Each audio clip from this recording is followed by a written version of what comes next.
I'm Tony Ruiz of Gold Derby here with Christina Voros, who is nominated for her cinematography for 1883. And Christina, this is your first Emmy nomination, and I'm curious as to what that morning was like when you first got the nomination. It's funny. I got a text message from Ben Richardson, the other cinematographer on the show, is also nominated, that just said congratulations, and I had no idea what he was talking about. And he sent me a screen grab of the Emmy list, and we were shooting on Yellowstone. It was a busy morning, and so it was one of those things where it took me probably about 10 minutes for it to register. And I have to say, the first thing that struck me was the fact that that both Ben and I were nominated, I think is a testament, more than it is even to us, to our crew, because it's the same team of people, that were helping both of us create the look to achieve the creative aspirations that we had in making the project. And it was just such an intrepid and remarkable and tireless and good-humored bunch of people embarked on at times, very, very punishing production. And I think if we had not been surrounded by such a profoundly talented team of technicians, many of whom we've been working with for a very long time, since the first season of Yellowstone, I don't think we would have been able to do what we were able to do. Well, and you're in kind of a very interesting position that we don't see very often, in that the episode that you are nominated for, you also directed. Yes. So I'm curious, to me, that's so fascinating, because you hear about certain directors who are also their own DPs. And I'm just curious, does that mean something different than just being nominated as a cinematographer to be nominated for an episode that you're also responsible for wholly? It does. I mean, it was the origins of that situation began season 4 on Yellowstone. I'd been on the show since the first season, and so it had grown every year, and had directed on season 3 and had DP'd on season 2. And Taylor said, "Do you just want to DP your own episodes?" And because of my experience on season 3, where I was working with a really marvelous DP, but someone who was less familiar with the show than I was, because I'd been there since the beginning and I knew the crew so intimately, I said, I actually feel like it may simplify things. There's a whole layer of conversations I don't have to have in prep and on set, because I'm just making those choices myself. I don't have to explain myself to anybody. And so we tried it on season 4 of Yellowstone, and it was amazing. And granted, I would never be able to do it if I wasn't working with a crew that knew both me and the show so intimately, and that I had such a deep level of trust for. And much like 1883, Yellowstone is a world where our biggest work is typically these massive daylight exteriors, where we're really shaping the light that the universe is giving us, which isn't to say we don't have, remarkable night work, but most of the scope of the show lives in a world of daylight exteriors. And I think if it were a different style of storytelling and a different style of cinematography, I would never want to do this if it was a very lighting, plot heavy, stylized look, because I would feel like I was not able to do both things well. But in Yellowstone, I felt comfortable trying it, and I really enjoyed the challenge of it. And then when we went to go do 1883, Taylor just sort of assumed that's what I was going to do. And I was like, well, hold on a second, like totally different beats, totally different show, totally different look. I will try it on the first block, but I reserve the right to say, this isn't working, I'd like to bring a DP in on the second block. And again, it worked because of the team that we had and the people that I could lean on. And so it's challenging, but I think people expect me to say, oh my God, it's so hard. And I couldn't, I wouldn't want to do it again. The reality is, because it does simplify it, and because I'm already working with a team that I have an unspoken shorthand with, it's actually less stressful for me. It's more work, and I'm a workaholic, and so I'm used to that, and I don't really get weekends, and I know what I'm signing up for. But I find it immensely satisfying. I don't think I'd want to do it if I were directing a feature, for example. I'd never want to do it going into a show that I didn't know with a crew that I didn't know. But because it's such a family that Taylor has assembled in the stories that he tells, it allows us to do some kind of crazy stuff. I think One of the things that I find so interesting about cinematography is how little people understand about it. And I would think, there might be a misconception that, when you've got these beautiful outdoor vistas in, like Montana and Texas and where you're shooting, that you just have to point the camera. What is the actual truth of that? Because people who know that it's not just that. Yeah, it's a lot of planning, really. It's a lot of understanding the quality of the light, the weather patterns, what the sun is going to do at a certain time of day, on a certain month. It's really tricky because weather plays such a big part in, the land in the show and the weather in the show is a character, basically. And it can be a diva. It can really upset your life. So it's tricky if you've planned to shoot something at a certain time of day in June and all of a sudden COVID hits, or there's too much smoke, or there's too much rain, and suddenly you're shooting it 3 weeks later and at a different time of day. And you really have to know exactly when you want to be in a certain place to get things done. It's also a tremendous amount of planning. Obviously, if you have a scene that takes place at sunset that's 4 pages long, how do you approach that? How do you structure that? How do you stagger the work over 3 days and then pray that it's not cloudy on one day? So it's a lot of planning. We have, one of the best grip crews in the business, as far as I'm concerned. They're very adaptable and very fast, and we're able to do things as we're losing the light or as we're getting too much of it. That is a testament to their proficiency and skill.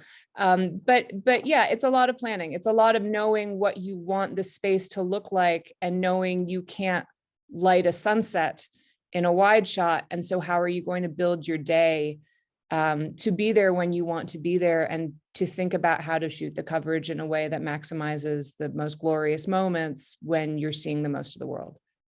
Yeah, it was one of the things that was interesting as I spoke to many people in the cast, was that you talk a lot about the environment that you're in, that they describe it as both like the best of times and the worst of times.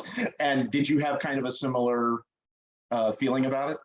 I think I actually used that quote on some of my rap cards to people. Yeah, it was hard. It was really hard. We were up against the elements across the board, whether it was 110 degrees in Fort Worth or 2 degrees in Montana. The cast was incredibly intrepid and really good natured about how hard it was, and understood that we were all in it together. There was not an ounce of ego, amongst the cast. Everyone was just, let's, roll up our sleeves and get our hands dirty and really commit to this. One of the groups that I am most astounded by is our background on the show. You have 50, 60 extras who don't have a line, who committed to 6 months of work walking miles and miles and miles behind covered wagons and dust and heat and rain and wind. And they were so involved and had come up with their own stories and followed their own continuity. I remember there was one background artist who came up to me one day and they said, the ADs told me I should be making stew over the fire, but I'm pretty sure I lost all my provisions when we were crossing the river. So is there something else you'd like me to do? And I thought, my God, what level of commitment to bring to this. And there was never a moment where you turned a camera on the background and they weren't completely authentic. I mean, I've never experienced anything like it. So yeah, it was really hard, but at the same time, you showed up to work every day and watched everyone giving, 1000% of themselves across every department, across every role. And so you never went home at night and went, oh God, is it worth it? Like, you knew it was worth it. And I think we all have a bit of collective amnesia about exactly how hard it was now that it's done. And we're all so proud of our work and each other, but it was hard. It was the most exhausted most of us have been in the work that we've done. Well, and I want to talk specifically about this particular episode, the 7th episode, Lightning Yellow Hair, which is also my favorite episode of the whole series. But I'm curious as to why specifically did you submit that episode?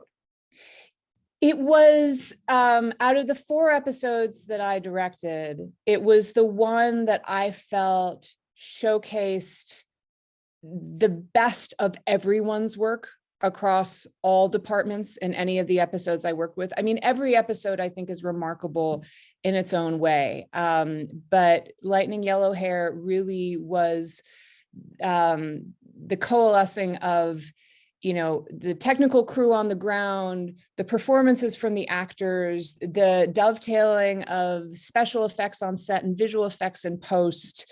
It was, I just felt like it was a really triumphant exposition of how much hard work went into that show. And for me, I will tell people, and my gaffers will back me up. Like I don't consider myself a really technical DP. My background, I came from documentary. I came from, you know, operating the camera side of things. I was never a juicer. I didn't come up as an AC. I lean very heavily on the expertise of the technicians around me to help me determine the best plan of action to do technically difficult things, right? I'll say, this is what I want the light to look like, and I want a conversation as to what tools might be the best to do that. I'm not a micromanager when it comes to working with my gaffer, my key grip. And so, you know, when I read the episode and like 8 pages in, there was a tornado, and that was, you know, 12 pages before you got to the massive gunfight. I was like, oh, this is big. And how do you make a tornado, especially in a world, you know, Taylor's world is built on authenticity. And so if we do something, we do something for real. If it says 250 horses cascade down the mountain, that is not CGI. That is getting 250 horses up a mountain and then watching them go down it. So the notion of doing something not only that you can't actually manifest, but also that looks so, I mean, a tornado in real life looks fake, right? It's a phenomena that that boggles the mind when you see it. So how do you bridge that gap of doing something that looks real, that actually looks fake when it is real, in a way that feels real, to make the audience care about the stakes of the characters? And it took a lot of research and a lot of collaboration. Our special effects team, Gary Elmendorf is our head of special effects, and he is just a mad genius. And you know, it took weeks to get the horses used to that. We use these giant gas plant fans that are not only strong, but they're incredibly loud, and you can't just turn those suckers on and march a couple of wagons across them. It was a physics experiment. How much wind can you have before, because a wagon is basically a sail attached to a box. So how much wind can you have? How much noise can the animals tolerate? How far away do they have to be? I mean, it took weeks of planning just to do the practical elements of the dust storm. And that was, you know, just one piece of it. Then there is the visual effects element that was, you know, incredibly laborious. From the work of our storyboard artists to, you know, the last person putting final touches on the VFX as they were dropped in. It was just a Herculean task. And yet you have these big moments, but you also have, as you said before, you know, the characterizations kind of really reached their peak during this episode. And so much of this episode, you know, I feel like, you know, Elsa is kind of the center of this episode. She's the center of the whole series. But so as a cinematographer, how does character figure into your process? You know, before I was a cinematographer, I fancied that I might go into a career in acting. So I studied theater from a very young age. And I think probably my favorite part of the creative process is working with actors as a director or as a DP. I strive to give actors a certain amount of space creatively to find their moments rather than worrying about finding their light. I never want an actor to lose an opportunity to achieve, you know, some gorgeous moment of truth because if they don't hit their mark by half an inch, we're going to have to do it again. I'm spoiled by some of the best focus pullers in the business. I do not make their life easy. Our world is shot wide open and we don't rehearse much. But I'm very cognizant of allowing actors a stage to play on without getting too wrapped up in the technicality that will ultimately help visualize their world. So I think about the process of the actor a lot. And in terms of character, I think a lot about, what side of a character we are seeing at any given moment. There's a scene in an earlier episode in the series on Sam Elliott where it's episode 3 and he's talking to the immigrants, and he is, a terrifying, threatening force in that moment. And our goal was to kind of make him look like the devil. And in the scene immediately following, where he is also lit by firelight, you see the gentle, tortured father, human side of him that is not the leader that is trying to provoke fear ultimately to keep people safe. And so how do you tell a different story with the same lighting source in moments, 4 minutes apart from each other, that really underscores what the actor is doing with the work themselves without it being too on the nose, without like red light signaling danger, so it's a really subtle dance. And I take my cues a great deal from where I see the actors going with their performance. And I'm constantly looking for ways to really subtly elevate nuances of what they are choosing to do with their work. It's interesting, because you come from the world of documentary, and yet you use a term that I think is so appropriate particularly when it comes to Taylor Sheridan's work, is authenticity.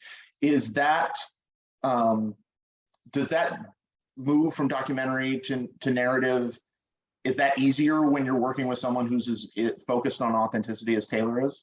Oh, 1,000%. I mean, it's not something it's not something we talk about a lot. There are definitely scenes in both shows where he said, okay, well, this is the moment. And then you're just making a documentary about branding or wagons or horses. There